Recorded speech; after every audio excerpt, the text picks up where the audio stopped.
Welcome to the Performance Collective, where I bring together experts across the running, fitness, and human performance space to share insights, experiences, and practical strategies for improving performance.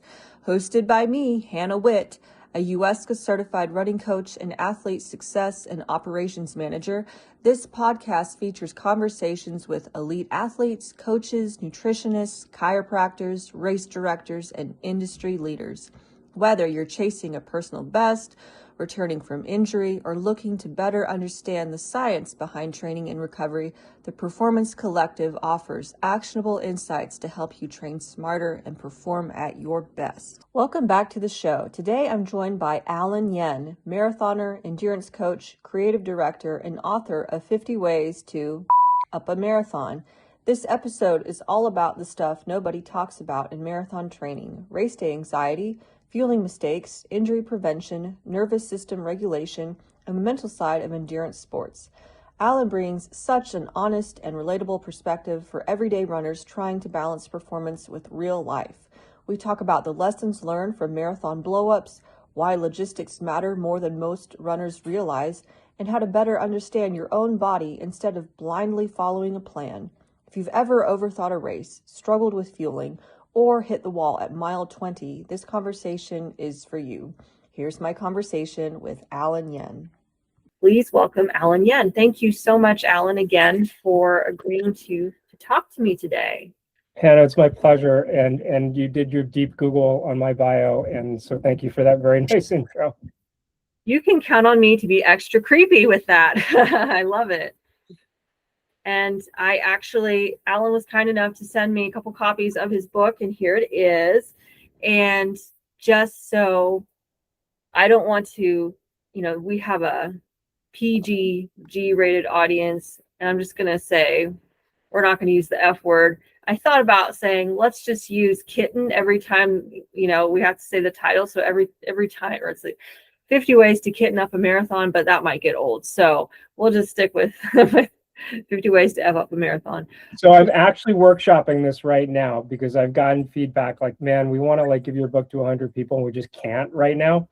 So I'm trying out all sorts of different F words. So you can come down this journey with me. I'm going to suggest we start with fudge and see where it goes. Fudge? Yeah, fudge is very good. I just went because, why not? But yeah. I love fudge. Let's do that.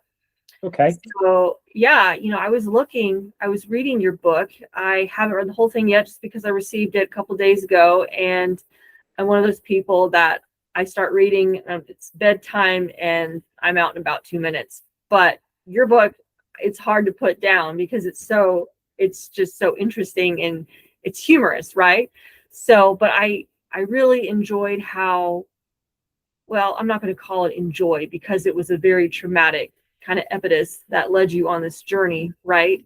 The bombings at Boston in 2013, horrible, awful event, tragic. And, it looks like in the book, that's what spurred you to really begin running, because I don't think you had an endurance background prior to that, right?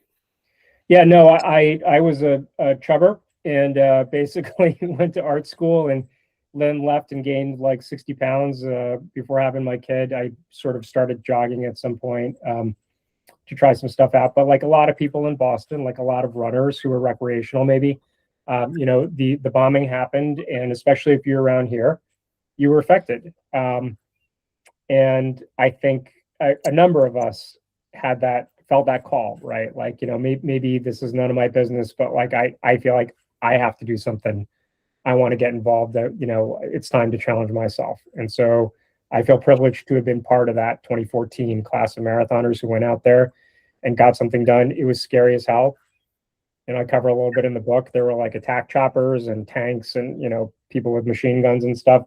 But we got it done. And mine was so horribly bad that I had to laugh about it. So here we are. Well, obviously created wonderful content for this book. So we're grateful that you endured such a rough experience, but you've done over 20 marathons since then, right? Yeah. And you are actually, I want to get this right, you are one race away, as of 2025, when this book was published, one race away from the ABOT World Marathon Major 6-Star Award. Yeah, I got the 6 star in the fall in New York. It was perfect because, here I am 20 marathons later, feeling like I figured it out, and I did not have a good day. Like once again, you just have one of those days where the marathon just sort of hands it to you, and you kind of eat it and deal with it. But I had a wonderful time, and I was able to reframe what I was doing the whole time to get through the last 10K. And I basically used my own book, right, to sort of get through it and kind of enjoy myself.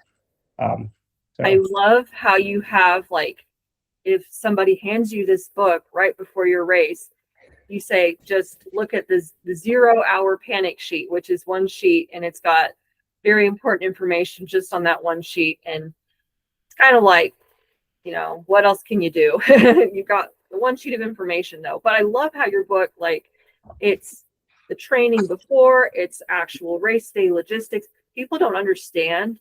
You can train and get as fit as possible, nutrition strategy, good to go. But the logistics of marathon day, making sure that you're going to the bathroom when you should, all the little things that become really, really big things that will come back to bite you if you don't take care of them correctly. I love how you address them in this book.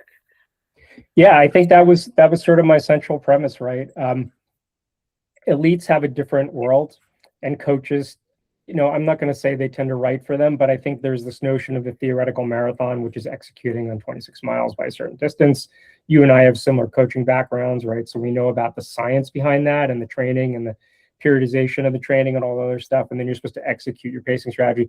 But like if you are a 5 hour marathoner or a 6 hour marathoner, and you don't have a credit card in a world capital somewhere on the other side of the planet, and you DNF or you leave the course at a certain point, you could be in like real serious trouble, right? So it's like little dumb stuff like that people who are professional runners, they don't think about, but we end up having to deal with. Same thing with like carrying the fuel or all sorts of other logistics. And I think what I was noticing as I was starting to coach people was like, oh my God, like the running part is one part of it, but I have to give them these checklists and checklists of other stuff that they have to do.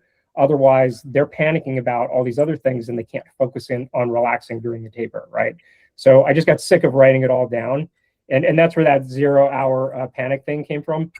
I was at the New York Marathon at a big charity event the day before with Back on My Feet. And I happened to have a few copies of the book out on the table. And I knew it had something going for it because suddenly everyone was whipping out their phones and like trying to take pictures of the checklists because they were freaking out the night before, So I think there's a need for this in the world. Definitely. When you were describing how at marathons, yes, elite athletes are pretty much taken care of. And if they DNF, walk off the course, I'm pretty sure they're not going to be scrambling for their credit card, trying to figure things out. But, the way that marathons, honestly, their bread and butter is your 5 hour marathoner, that typical person, that's your customer. And I was thinking about a recent conversation that I had with Dave Ragsdale, which is a huge name in the triathlon industry, announcer for Ironman.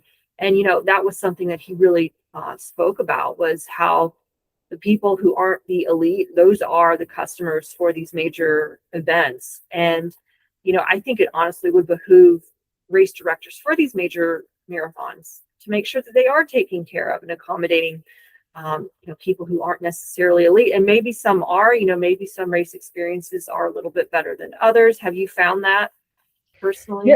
Yeah. I think the scale matters, right? I've done marathons that literally had 18 people in them, and the logistics were very, very different on a loop course. And then the minute you get into any major city marathon, where you've got 10,000 or more people, I think the logistics are significant, right? And that's another central thesis in my book. I just don't think the first time marathoner or the first time to a large event marathoner is necessarily physically, emotionally, and logistically prepared for the fact that like this is a 3-day event between the travel, the prep, the lodging, like scrounging for resources like food and stuff like that, the logistics to get back to your place of stay or return, like these things start to pile up, right? And as endurance athletes, we know the more my brain is pinging around and being active on stuff that has nothing to do with relaxing right before the race, the more I'm consuming carbohydrate and generating stress and stuff like that. And these things are empirically demonstrated to affect performance, right? So my other reason for wanting to write something funny that kind of outsourced all the dumb things that you've got to remember is just so people can relax, right? They can finish their cycle. They can try to make light of stuff. They reduce their own anxiety. They reduce the amount of mental tracking and mental overhead that they have to have, having to do with the race, right? And then they're a little bit more prepared, because when you do show up at like a Berlin or like, I was ready, right? I thought for a world major, like suddenly I'm at Berlin and people are climbing over barricades and like pulling their clothes off and taking poops in the middle of like the road in front of me. Utterly shocking, right? It shifts my mental balance, and then I'm not necessarily able to run the race I want to run if I'm not a little bit ready to just sort of relax and do things. I think I'd have to go get into like a deprivation tank immediately after, because it would just be so much stimulation if I was at majors like that. But that's crazy. But you mentioned we both have similar training background, being United Endurance Sports Coaching Academy. You're certified, I'm certified. Are you just certified with the running coach, or do you have any other certifications other than? I have the endurance sports nutritionist certification too, which is a little bit of a joke because I have like a horrible diet, and I largely took the certification to figure out why I'm like so bad at what I'm doing. It's really to help other people. It's just to make sure, like, what am I doing wrong? No, I completely understand. That was a huge reason I got the running coach certification, because I wanted to fix me. But when you ultimately get the information and see how it can help you so much, that you're like, oh my gosh, I want to share this information with other people because I've gotten so much out of it.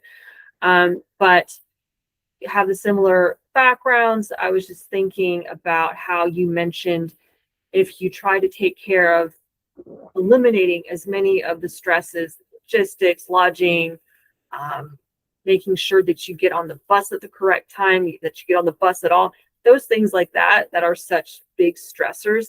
They really do take away from what you see so many elite athletes doing, which is like nothing.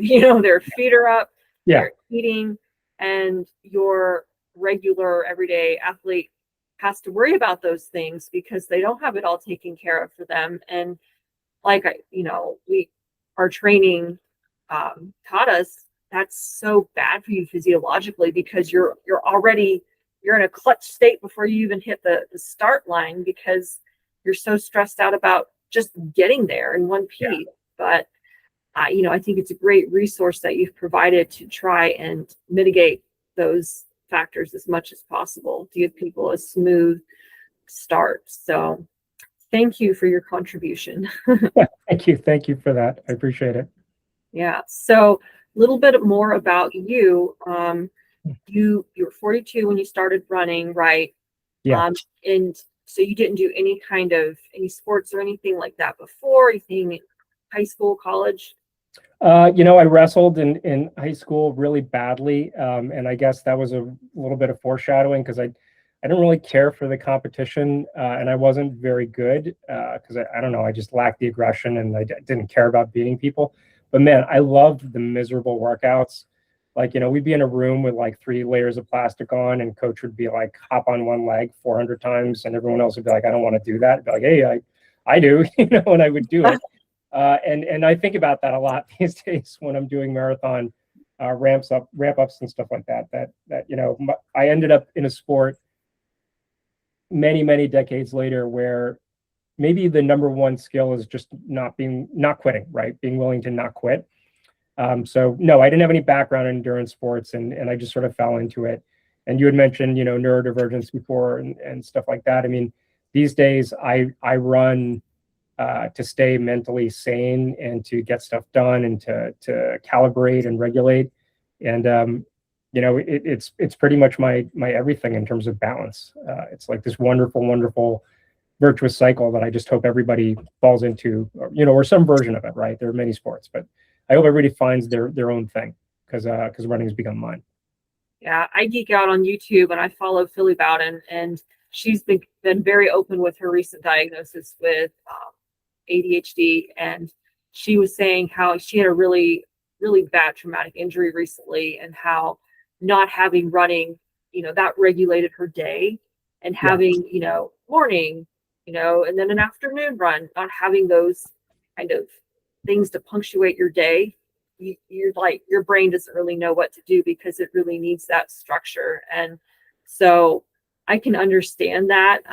I think I'm at the other end of the spectrum with like obsessive compulsive stuff. So I don't know. I mean, it's still, running really helps regulate your nervous system for me personally. And yeah, I appreciate you saying that for sure. So just talking about wrestling a little bit more, just because I think about my college days, and we had a wrestling team, and we would be out for our morning runs, right? 6 a.m., maybe like a shakeout run because we have a workout in the afternoon. And while we're out there, just kind of like trying to wake our legs up, do 25, 30 minutes, whatever, we're witnessing the wrestling team. They're carrying each other up a hill, up a mountain, basically, because it was in the mountains of Tennessee. They're literally carrying each other.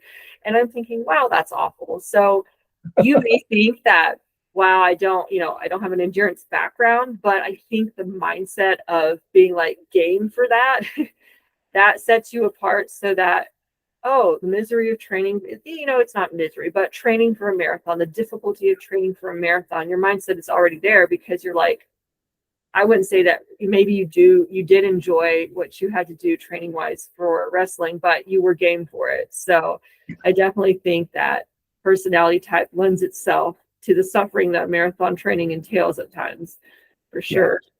Yeah, I agree with that. Like, we put it out there, right? Like we're willing to suffer to kind of try and get something done. And that's something that I think we all have in common. Absolutely. So when did you published the book in 2025. First time you ran your marathon was in 2014. During that time period, did you have in mind, I want to do this book, and you were kind of collecting pieces of information along the way? Or was it kind of like at the end of X amount of years, you were like, oh, wow, all this information that I have gained, I'm going to do something with it? Like, what was that process like in actually crafting your book?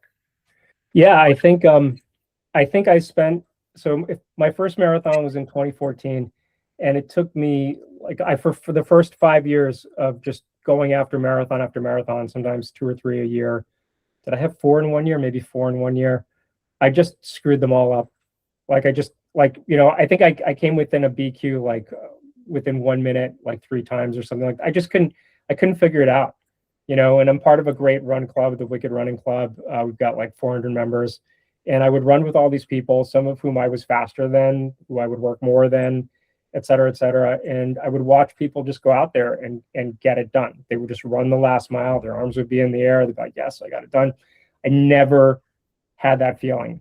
And so I spent a good 6 or 7 years just reading everything I could get my hands on. There's one author in particular that I want to shout out, Matt Fitzgerald, who wrote 80/20 running and Racing Weight and Iron War and a bunch of other classics, Life is a Marathon.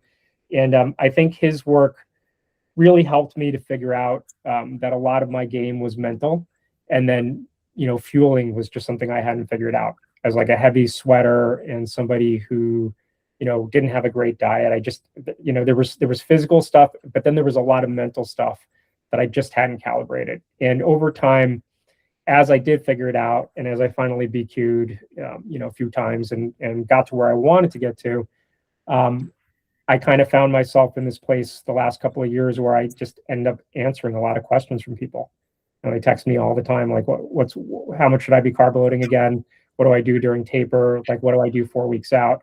And I just sort of have this index of having inhaled all this stuff, probably by virtue of neurodivergence, and cataloged it and put it away, and just, I just spit it back to people when they ask for it.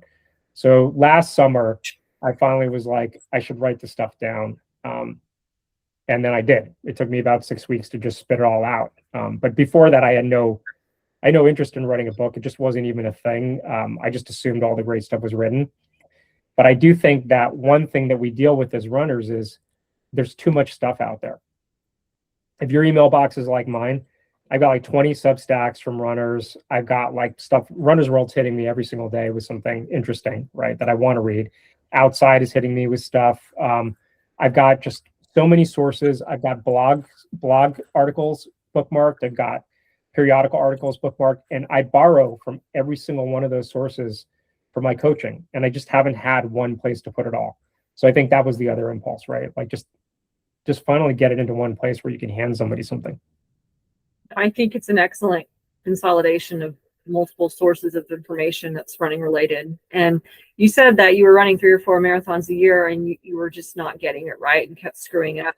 Can you describe specific screw up scenarios that you had? Yeah. I this may sound familiar to a lot of people. I can bang out a 20 miler any day, like much faster than my marathon pace.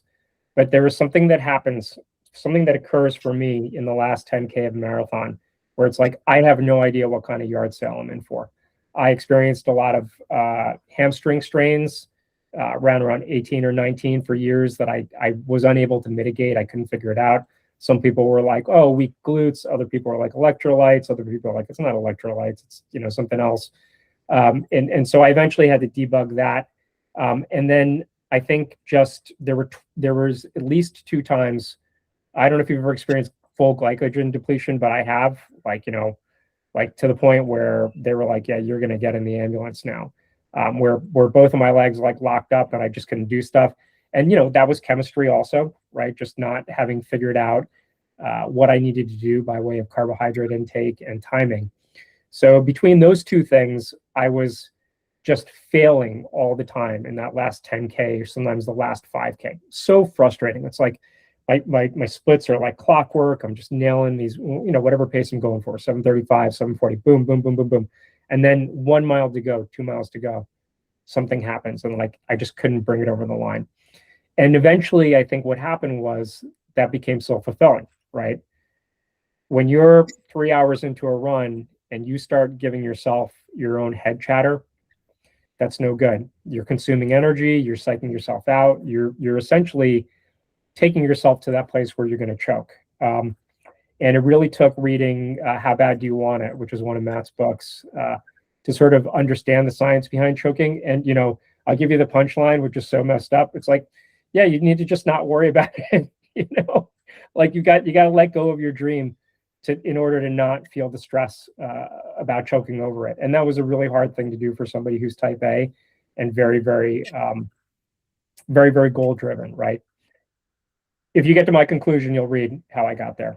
And, I did get there eventually, and it changed my life, honestly. It changed my life in a million different ways. The way the marathon will do that for you, People are going to have to definitely buy the book to see how the story ends, because I'm going to have to read it. I have to read how it ends myself. I'm thinking about, you mentioned hamstring strains. Are you talking like in the muscle belly of the hamstring, or kind of like high hamstring tendinopathy, the attachment? I didn't know what it was at the time, right? I just knew that like my right leg would like lock up, and over time, what I work with a licensed massage therapist, and what we've discovered over time is that I just have something going on with my right leg where I keep it locked in place at all times, and I've had to learn to mentally relax it during the day, relax it during runs. So there's something that I don't know what imbalance I have. Or what I've done to myself that I've created this asymmetry, but I have that sort of issue that I grapple with. And then a big part for me was also I'm a 5 pound an hour sweater, and so sodium loss is a major issue for me, and it's a thing that you got to be careful about, right? Because you take too much at the wrong time and you get all squirrely. You don't take enough, you get squirrely. So I've had to mess around with my own science, with my own chemistry, to get to the place where I'm taking the right amount right around when I can sense that I need it, and that has worked wonders for me and allowed me to kind of neutralize that issue entirely. Well, I just had a conversation with Cole Crosby, and he's an ultra running wizard. He was talking about how he was pulling a sled in Minnesota for the 135-mile race, and he was 70 miles in, and all these different things that can go wrong, and having to think about it. But he didn't finish because he had some issues with his ankle, but he was very good about making a checklist of everything that he could have improved upon. And I feel like you're the same way. You have all these experiences, and you begin, even if you're a newbie at marathoning, you begin really understanding yourself and your physiology and things that you really need in order to succeed. But how frustrating it must have been to be going through, years of marathon running and not really being able to isolate, because there are so many different things going on. If it was something just as simple as, oh, I sweat a lot, but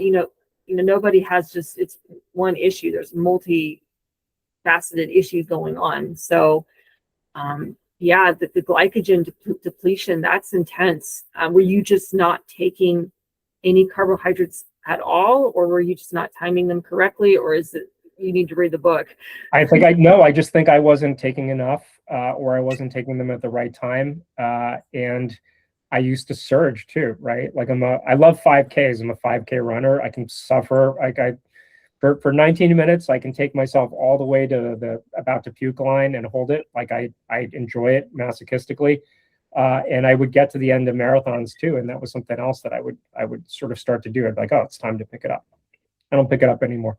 I know that there are people who can pick it up, and it's not true. I have picked it up in the last mile or two of some of the majors, right? But I've learned it's like, man, it's so tricky.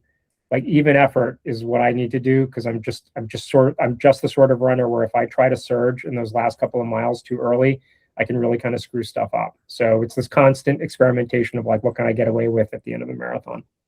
So you're not negative split guy, or have you ever had negative split? I have had negative splits. I just can't do it aggressively. I've got to like ratchet it down, right? And that's the other thing. It's like there's so much planning involved, and I'm not a planner. I'm a capricious person. I like to wake up and do something different every day.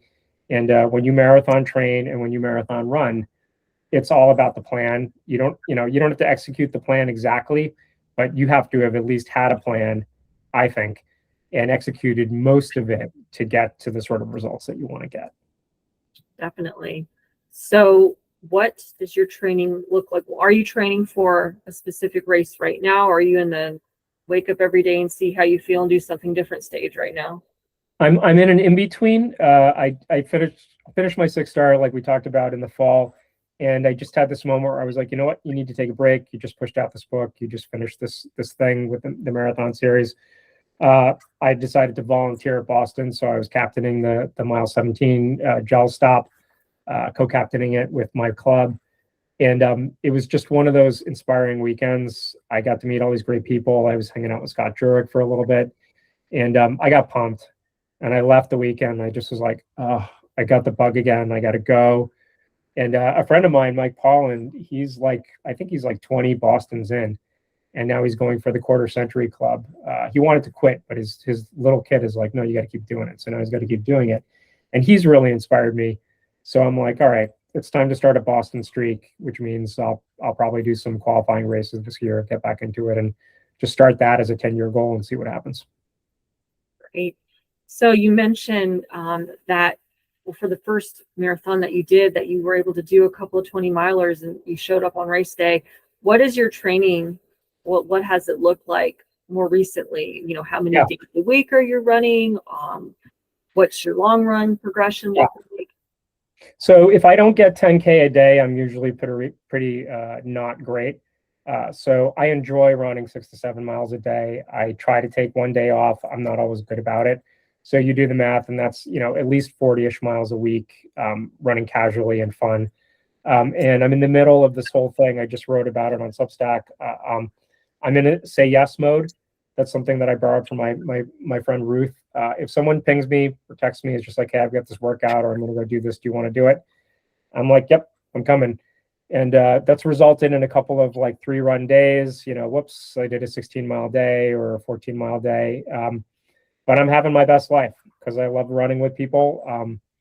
I like being surprised and having to wake my body up and being like, hey, I know we just did this, but we're going to go get the roller out and we're going to refuel, and then we're going to go out there and do it again. And I find that somehow that sort of training in the downtime really, really prepares me well for marathon training when I go into a focused and well-structured plan. I can understand that if you're constantly shocking your nervous system when you finally do something that's a little bit more structured, it's like your body can kind of lean into that a little bit easier, and nothing seems that shocking. For the training that you do, or that you were doing when you were training for a specific marathon, do you do any kind of strength training, any kind of cross training? I do sloppy core work almost every other night, and I've sort of like slopped around with dumbbells too, without good structure. I recently have started getting deep into understanding plyometrics and strength training a little bit more, and I'm learning to commit to a lot of these single leg exercises and other strength training techniques that I think you really do need to have if you want to be robust for an aggressive course like Boston, where you're prepared for hills and downhill running and stuff like that. So that's something I've only really recently in the last half a year incorporated, and I'm excited about it, right? Because I started 10-ish years ago, and there's all these things that I can do to try to keep improving while I'm aging and my VO2 max is degrading and I'm losing some muscle. I can kind of counterbalance it with new technique and stuff that I haven't gotten disciplined about yet. So each sort of door I open like that is kind of fun for me, right? Right.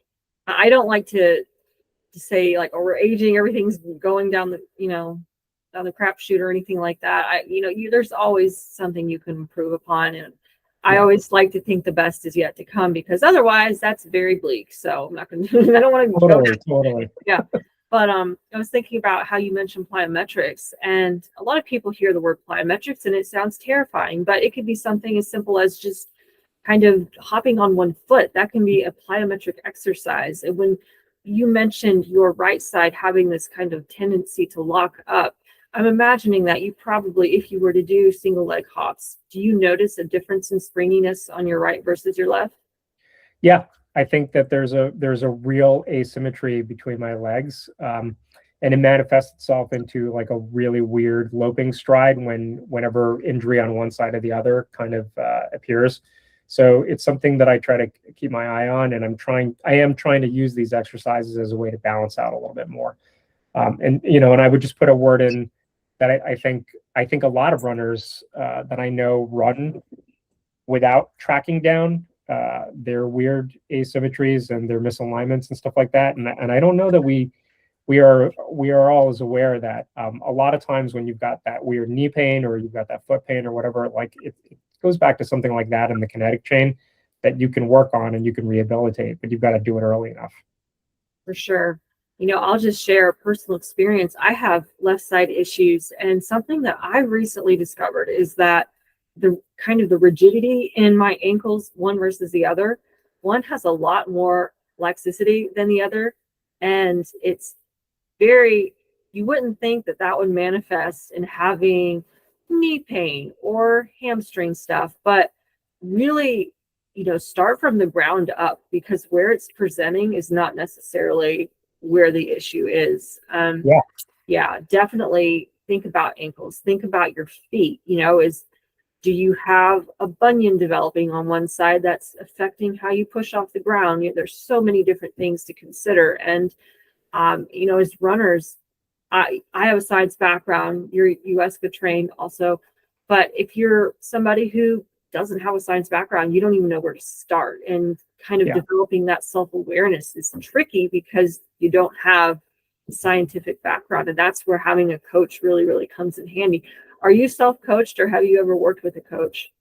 I've worked with a few different coaches before. I worked with a great coach when I was starting out early on named Scott Carrier, who's a friend. And he really, our focus was in the early days was building VO2 max and, an aerobic base. And really, I think at that, I'm so impatient, the first few years, I think, as a non-runner trying to marathon, it's like, yeah, man, you got to like build some capillaries and some mitochondria action and stuff before you can get to where you need to get to.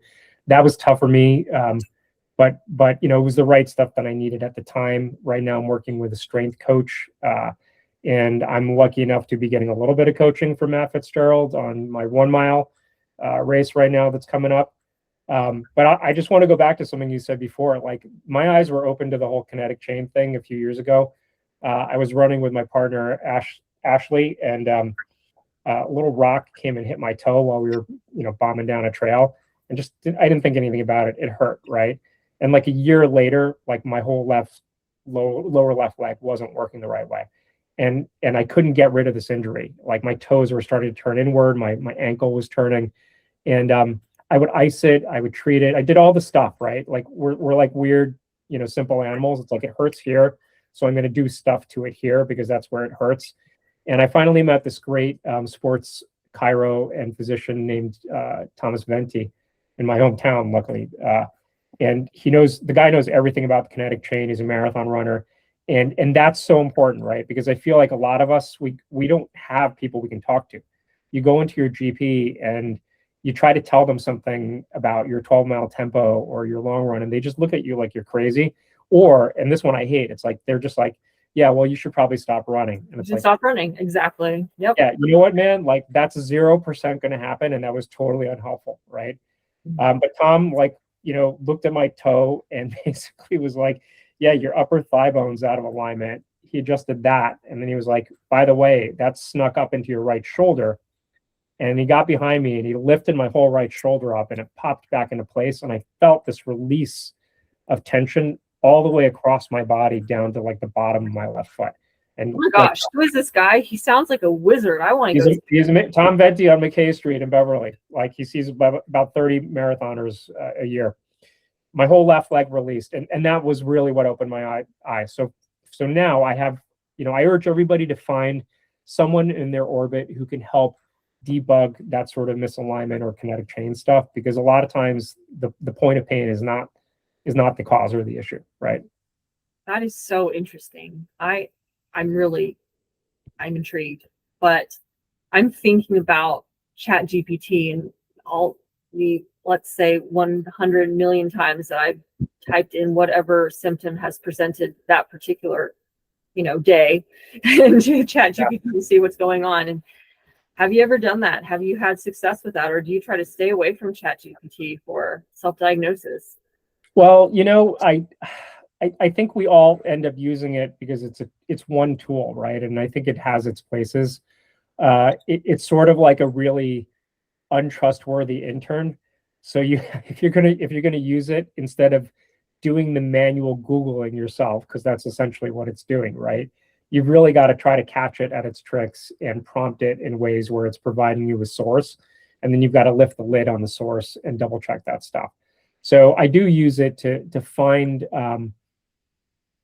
places where I can verify, different ideas or trends or whatever. But then I dig on my own and I try to figure out, what is the prevailing science? What are the counter arguments?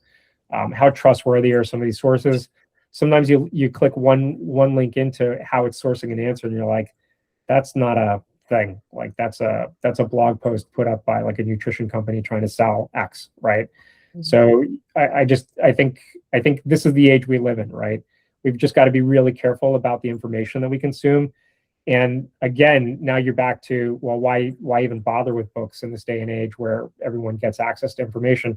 I think the age-old answer is you want to believe that people who are putting stuff, between two covers have tried really hard to identify trustworthy sources and verified information, so that we're not all just passing each other garbage that we kind of heard on Instagram or TikTok or whatever. I agree. I mean, there's a lot of stuff, but double check it.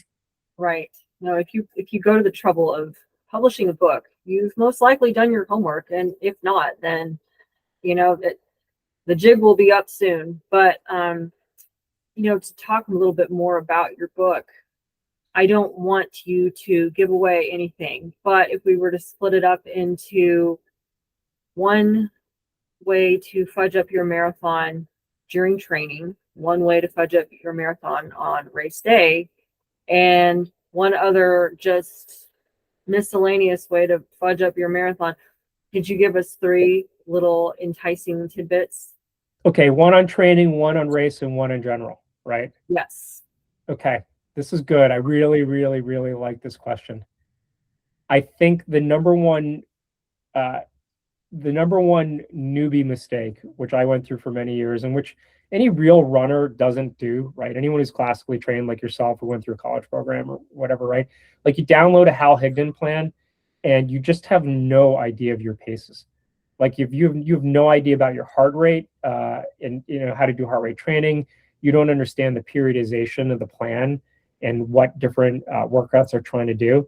And so I think that the number one thing is just running the boxes that you get every day in that calendar and not understanding how you're supposed to do stuff. And I did that for years. I would bomb every easy workout and like look at the people around me, be like, I'm faster than everybody, not understanding that was those were zone 2 workouts. I needed to slow down. I needed to lower my heart rate. I needed to build my aerobic capacity. And then when it was time for speed work, I needed to go out and do it, but within constraints so that I wasn't beating myself up for the next day, right? And I think that just that simple mindfulness and awareness of understanding why training plans across all of them, Hanson's, Hal stuff, Jack Daniels, why they have these commonalities and how those different workouts help you to adapt as a runner, like that changes your life once you get it. And it doesn't take a lot, but you need to know a little bit about yourself in terms of your heart rate, and you need to know a little bit about the workouts. And then on race day, I just think fueling is so critically important. Understanding your hydration needs, your electrolyte needs, understanding what you need for carb intake, and truly not everybody needs the same thing. I've seen people succeed at every way, right? Like I have a friend who doesn't gel until mile 14, and then I have a friend who's gelling every 2.5 miles, right? You got to find stuff that works for you. And I have one friend who struggled for years.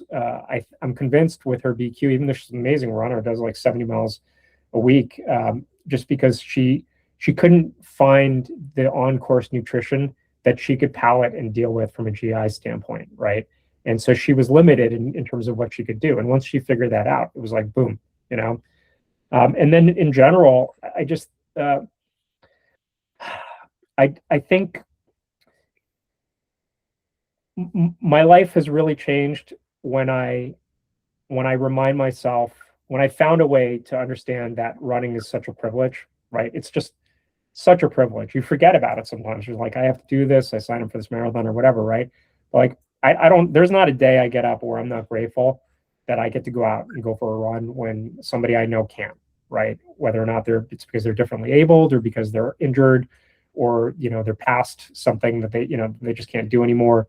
Especially as somebody who's a seniors runner now, I continue to be grateful, right? Because I have sarcopenia, my ligaments are drying out, I have like weird things going on with my ankles. Getting old is super wildly fun, man. Like, you can feel time coming for you, right? And then what you do is you train and you mitigate through science and through training and stuff like that. And there's so much we can do these days, right? But with it comes, I think, a wisdom and an awareness that it can get taken away from you. You might end up having to do other things, right?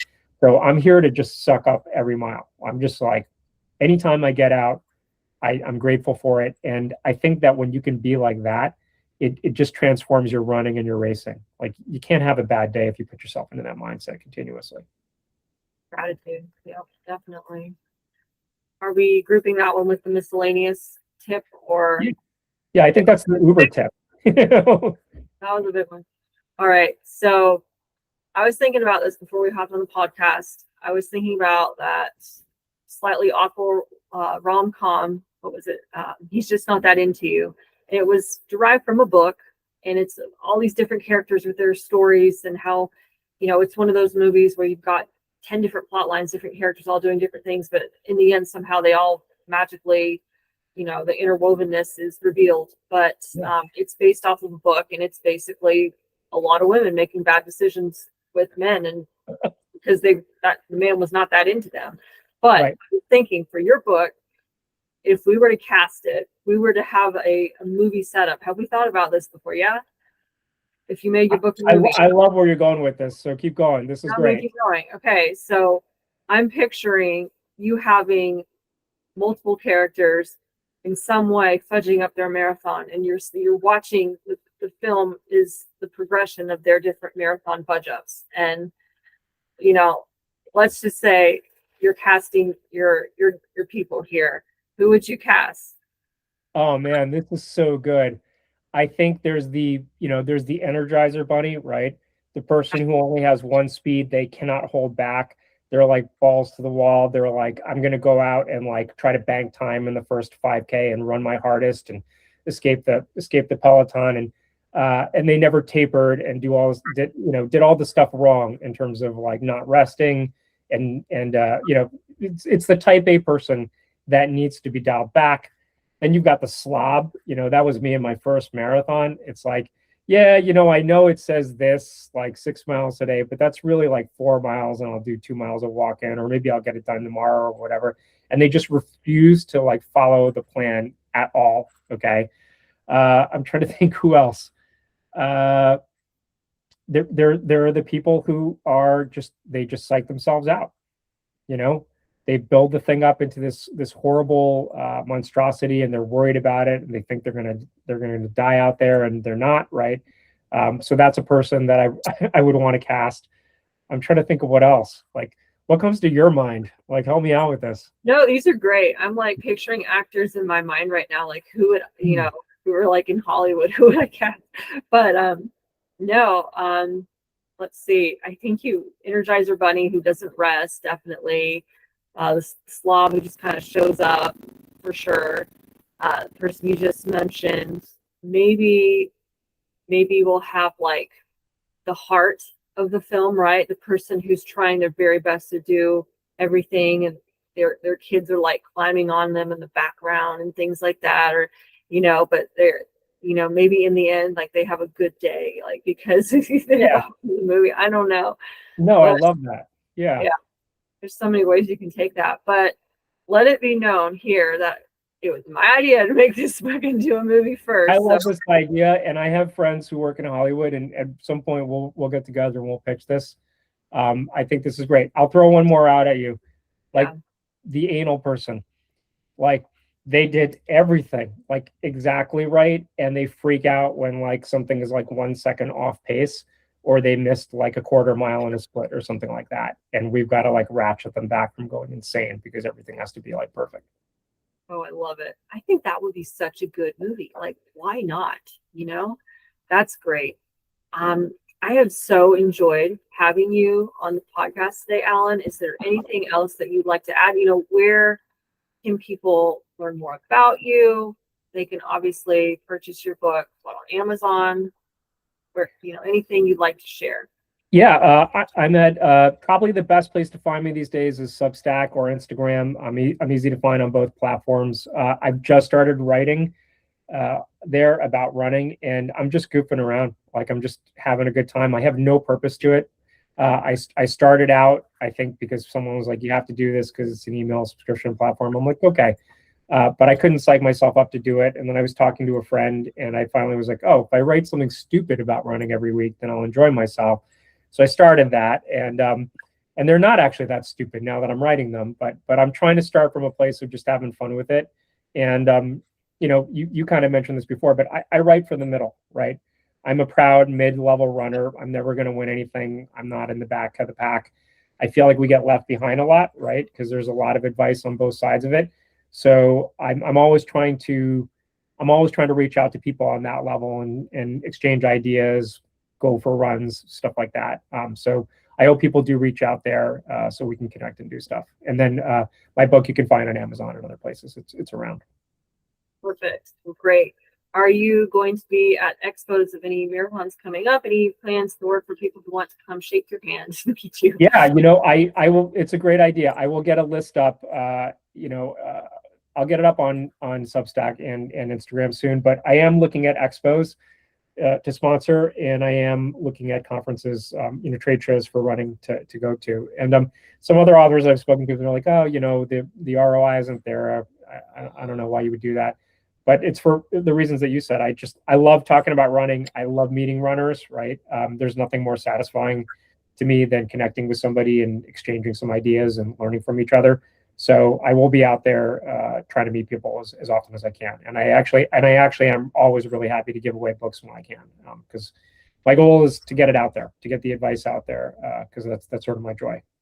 Well, I would disagree with those authors who say don't go to those events, because your ROI is proof and people taking pictures of, pages of your book. Obviously, I think it's a different kind of book. It's a guidebook. If it was something kind of, I don't know, maybe your typical person going through whatever regular story, that's different. But this is a guidebook. I don't, obviously you can tell that I'm not literary in my ability to categorize different genres, but your kind of self-help book, I think that you would thrive at an expo or any kind of event that has, or a conference, what have you. So yeah, I think that would be a successful venue for you for sure. But great. Thank you so much for your time today. And yeah, everybody who's listening, definitely check out 50 Ways to F Up a Marathon. The Kitty Up Marathon. Good information. Thank you so much, Hannah. It was a real pleasure connecting with you. I really enjoyed our talk. Thank you.